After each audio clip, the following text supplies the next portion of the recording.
senator who was caught in the Minneapolis St. Paul bathroom. And, he, of course, denied that he was gay, but the police said he was there tapping his toes. Remember, he had a wide stance, and that's why he said he had a wide stance, and that's why his foot was slipping into the other stall. And anyway, it was a big scandal. And his wife so here stood by I his was. Side. Right. And so I was talking about this and his hypocrisy, and because he's, if I remember correctly, very conservative. It was a long time ago. So anyway, Al Rantel was even though he was a log cabin, he was a log cabin Republican. He's a Republican, but he was gay, and is gay. And he was regaling with his stories of coming out. All of a sudden, I started to feel like a horrible hypocrite.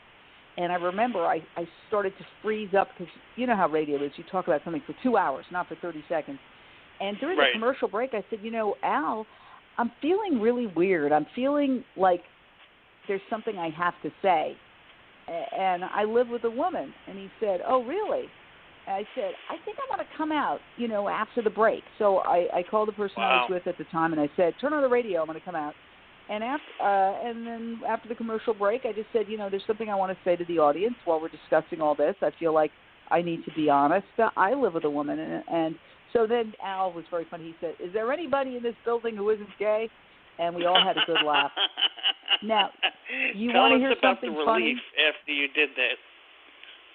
Oh, well, I was devastated. You know why? Because I was so worried about what everybody was going to think. And you know what? As my last boyfriend, who still remains a good friend, said to me, Jane, it's worse than that. Nobody's thinking about you at all. And I was devastated. In other words, nothing happened. Nobody cared. It was like gossip for a couple of weeks, and it wasn't a big deal. Your mind built up a whole scenario. Right? Oh, I was terrified. I thought the sky was going to fall down. Ho-hum, yawn. And what year is this, would you say, about? Well, whenever that Larry Craig scandal was, because I remember we were talking about it. I would 10 years ago? Probably around, 2000 and... Yeah, I think it was like 2007, maybe, something like that. I'll have to look it up. I don't have a gay so that's date. Around the time where gay, is being accepted around this time. I think Ellen was the first major celebrity, if you want to say, to come out in the earliest terms, like in 1997. What's your thoughts on her? Well, I remember where I was on the Stairmaster at Sports Club LA when the sitcom that she was in, remember, and there was the famous episode where she gets on the loudspeaker and basically reveals that she's gay, the character that she plays. And that was like a seminal moment in television. And I remember being on the Stairmaster, and I was still, kind of grappling with myself. And I just remember being so fascinated. That's another example. I was so fascinated with the subject. Why? But, I had already got to the point where I had gotten honest with myself a couple of times. But denial is a very powerful thing, and you can slip in and out of it. And, it's really extraordinary. Look, we're in denial about how we treat animals. People who are animal lovers look the other way, and they eat their chicken, and these animals are deep-beaked and kept in cages the size of their bodies. Pigs, who have a higher IQ than dogs, are kept in crates the size of their bodies, never able to turn around, and they go psychotic. And so think about that the next time you want to eat bacon, and think about if bacon were dog bacon, how would it be tasty still? So we go into denial about, because everybody really knows. You have to be living under a rock not to have seen either the great documentary, which I would recommend, Earthlings, or Meet Your Meat, narrated by Paul McCartney, or Farm to Fridge, or Food Inc., or Super Size Me, or Cowspiracy, or any of the amazing documentaries that are all on Netflix. People really do know, but they just don't want. They want plausible deniability. They want to say that they didn't know, and I didn't know that all the baby boy chicks are ground up alive when they're 5 minutes old because they're not needed for egg production. They just need the hens. I didn't know that they castrate piglets without anesthesia. oh, I didn't know they cut their tails off, the cows' tails off, and they dehorn them without anesthesia with hot irons. Oh, I didn't know. Well, guess what? Everybody listening now knows. And you know what? The reason I call it crime is that what's homicide? Homicide is the taking of another life without justification. And the justification that we've used for a long time is that we need to eat meat because that's what society tells us. But that's a lie. It's a lie.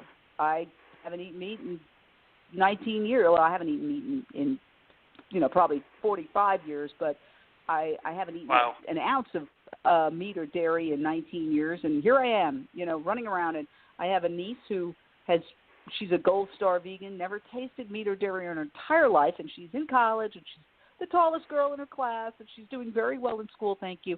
It's a lie. In fact, read the book, The China Study. Plant-based diets are the key to longevity. You have lower cancer rate and lower heart disease rate and lower obesity rate. And look at the Asian world before they discovered the fast food. They had greater longevity, much better fitness. It's a lie. Our society has told us a lie. And the trouble is that people say, well, I crave it. Yeah, well, I used to crave alcohol, too. It doesn't mean it's good for you because you crave it. We crave sugar. We crave fat. We crave salt. We crave alcohol. We crave drugs. In fact, if you crave something, chances are it's not good for you. So we have to all wake up and realize that we are participating in this cruelty. If you buy it, you own it. You broke it, you buy it. You know what I mean? If somebody orders a hit on somebody else and says, go kill this person and I'll pay you, that person is charged with murder. It's the same thing. It's the same concept. There's no way around it. Absolutely. And before we get to our final story, I do want to ask you, where do you see yourself 5 years from now? I know you had a tremendous career thus far, but you look like a person that keeps on the go, or, that doesn't want to stop, a tough cookie, if you will. So with that in mind, where you hope to be in 5 years? Well, hopefully I'll be 65 and I'll be alive. So, okay, that's a good way to start. I was in corporate media for 37 years.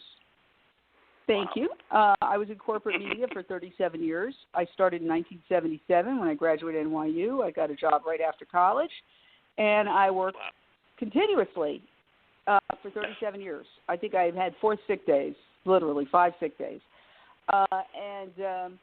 So I feel like I've earned the chance to do what I really feel passionate about, which I'm sure all your listeners have guessed is animal rights and compassion and lifestyle and eating. And so that's what I do with JaneUnchained.com. And I also have a Facebook page, facebook.com/Jane Velez Mitchell. If you put in Facebook, if you put my name, Jane Velez Mitchell, in Facebook, it'll come up Jane Unchained. That's the Facebook page. I have 201,000 followers, and a lot of the videos that I shoot and edit myself on my iPhone 6S, and I edit them, and they're doing movies on the phone. On your own, and what? Didn't you invade a circus about a year or so ago and expose some things that were going on there? Oh, we have. If I remember correctly. I do. I kind of like have sort of tried to brand this new thing of activism journalism, which is not new. Muckrakers, it's old, but with video. And we participate in the demonstration and report on it in the sense that I feel that that's justified because, A, objectivity is a sham. We could see that with the current presidential race that, you have the progressive channel that takes one view and you have the conservative channel that supports other people. So the thing is, animals don't have a voice. They can't hire a publicist. They can't create a sign. They can't hold a news conference. So, we speak up for the animals and we cover it, and I shoot it on my iPhone 6S and I edit it on my laptop and I put it up. And in the year since I started doing this, a year and a half, I've done with my partner 200 plus videos that have been seen by well over 1 million people. just the other day, we went up to Sacramento to demand that California schools teach humane education, kindness to animals in schools. And, boy, I edited that and put it up. It immediately took off. I think well over 40,000 people have viewed the video, and it's reached a lot more. And, wow. I testified, and I said, hey, all serial killers, virtually all of them started out torturing animals. And you want to raise a nation of sociopaths? No. So, people convicted of multiple murders have a high degree of torturing animals. When police respond to domestic violence, they often find that the pet is being kicked around and abused along with the wife or the girlfriend and the children. So there's a correlation between violence against animals and violence against humans. Disgusting. So is this next story. If you believe prosecutors, I want to play this quick clip for you, and then we'll talk on the other side. A father on trial this morning charged with killing his son, accused of intentionally leaving the toddler in a hot car for hours while he exchanged explicit messages with women. ABC's Gio Benitez is here with the latest. Good morning, Gio. Robin, good morning. This is sure to be an emotional case. We're talking about a little boy left alone in that car for 7 hours. His dad says it was an accident, but prosecutors say it was murder. This morning, the case of a little boy's death that shocked the nation, heading back to court. Lawyers selecting a jury from a pool of more than 500 people for the trial of Justin Ross Harris, the father charged with murdering his 22-month-old baby boy by leaving him in a hot SUV. We look forward to the case running its course and ultimately justice being served in this matter. 35-year-old Harris, charged with murder and child cruelty, has pleaded not guilty, claiming his son's death was an accident, that Cooper died of heat stroke in June of 2014, and that he accidentally left him in the back seat of his SUV outside of his Atlanta area office for 7 hours on a summer day with temperatures soaring to 90 degrees. Cooper's death was a horrible, gut-wrenching accident. He kept saying, what have I done, what have I done? But prosecutors painting a very different picture, one of a double life. Investigators claim that as Cooper sat in that hot SUV, Harris was in his office exchanging sexually explicit messages with other women who were not his wife, including a 16-year-old girl. While that baby was out there, he was showing pictures of his private parts to other people. Police say just days before his son's death, Harris watched videos about hot car deaths online and even allegedly searched how to survive in prison. Just 2 months ago, Harris's wife Leanna filed for divorce. But as Cooper's mom, her attorneys say she will testify and intends to defend her ex-husband. Leanna has never wavered. She thinks that Ross did not do this intentionally. Whether he was sexting or whatever the salacious allegations are, that it was not purposeful, that he left Cooper in the car. And jury selection could take as long as 2 weeks. The father faces those murder and child cruelty charges, but he's also charged for some of those explicit messages that day with a minor. Robin, this is a complicated case. It certainly is, Gio. Thank you. Okay, Jane Velez, this sounds like a Casey Anthony case, except it's a male. And there's sexting, there's how to look up, there's Googling. What's your thoughts on this tragic case? Well, I think it's horrific, and I studied the details of this case. He took his little boy to Chick-fil-A for breakfast, and then claims he forgot him and went straight to work instead of dropping him off at the daycare.